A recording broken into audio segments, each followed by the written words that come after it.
आता बातमी नाशिकमधून। नाशिकमधल्या नवरा बायकोच्या भांडणात नवऱ्याला जीव गमवावा लागलाय। बायकोशी भांडण झालं म्हणून नवऱ्यानं चालत्या रिक्षातून उडी घेतली आणि त्याचा या प्रयत्नात जीव गेला आहे। नाशिकच्या एका पुलावरून रिक्षा जात असताना नवऱ्यानं बायकोसोबत भांडण झालं म्हणून चालत्या रिक्षातून उडी मारली आहे।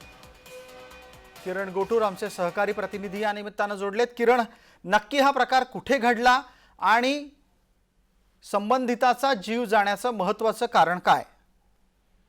नाशिकच्या द्वारका परिसरामध्ये असलेल्या एका ब्रिजवरून खरं तर ज्या इथे हा इस्माने खाली उडी मारल्याने ही संपूर्णपणे घटना घडलेली आहे। द्वारकाकडे येत असताना एका रिक्षामध्ये नवरा आणि बायकोचा वाद झाला आणि त्याच वादातून चालत्या रिक्षातून या इस्माने खाली उडी मारली आणि या संपूर्ण घटनेमध्ये या इस्माचा दुर्दैवी मृत्यू झालेला आहे। अशा पद्धतीने जी किरण, आपण जो तपशील देत आहात आणि जी दृश्य दिसतात त्यावरून असं वाटतंय की उडी मारलेल्या व्यक्तीचा देह हा घाटावर पडलाय, गंगेच्या पाण्यात पडलेला नाही, त्यामुळे त्याचा जोरदार धक्का लागून मृत्यू झालेला दिसतोय।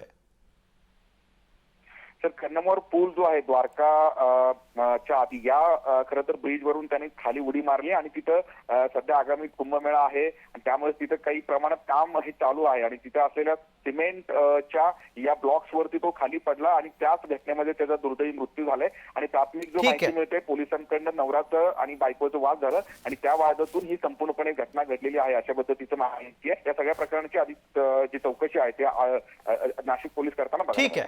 ठीक आहे किरण, धन्यवाद या बातमीसाठी।